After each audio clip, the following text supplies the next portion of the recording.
Mr. President, Dr. Biden, Madam Vice President, Mr. Emhoff, Americans, and the world.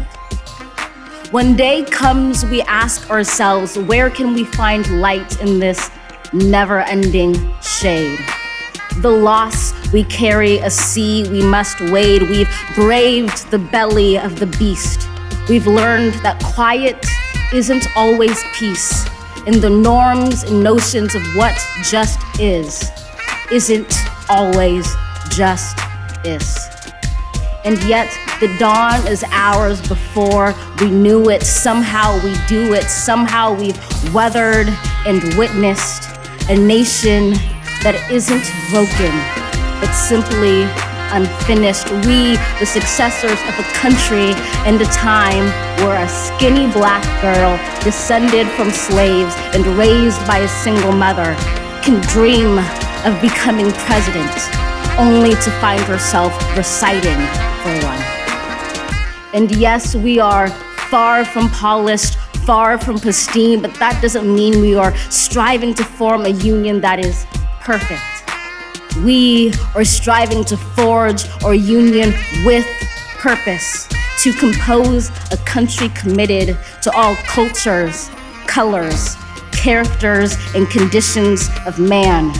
And so we lift our gazes not to what stands between us, but what stands before us. We close the divide because we know to put our future first. We must first put our differences aside. We lay down our arms so we can reach out our arms to one another. We seek harm to none and harmony for all. Let the globe, if nothing else, say this is true.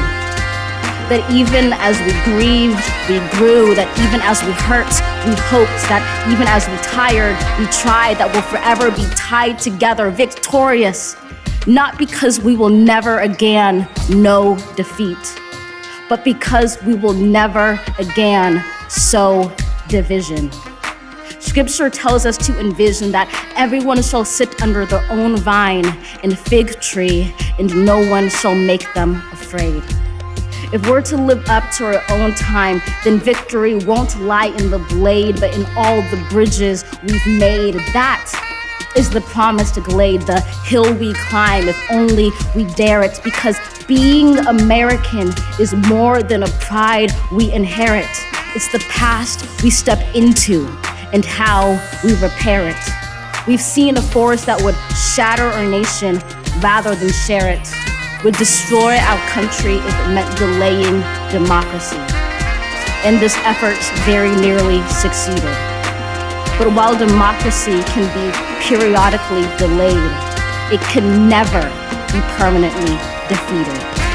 In this truth, in this faith we trust, for while we have our eyes on the future, history has its eyes on us. This is the era of just redemption. We feared it at its inception. We did not feel prepared to be the heirs of such a terrifying hour, but within it we found the power to author a new chapter, to offer hope and laughter to ourselves. So, while once we asked, how could we possibly prevail over catastrophe? Now we assert, how could catastrophe possibly prevail over us? We will not march back to what was, but move to what shall be, a country that is bruised but whole, benevolent but bold, fierce and free. We will not be turned around or interrupted by intimidation, because we know our inaction and inertia will be the inheritance of the next generation. Our blunders become their burdens. But one thing is certain: if we merge mercy with might and might with right, then love becomes our legacy and change our children's birthright.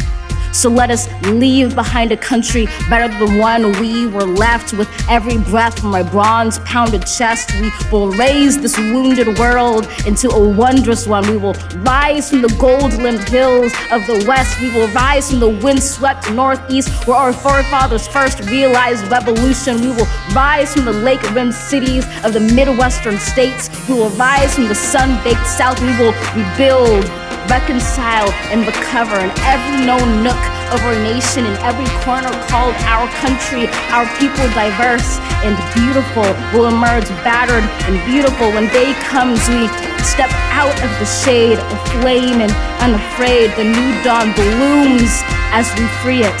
For there is always light, if only we're brave enough to see it, if only we're brave enough to be it.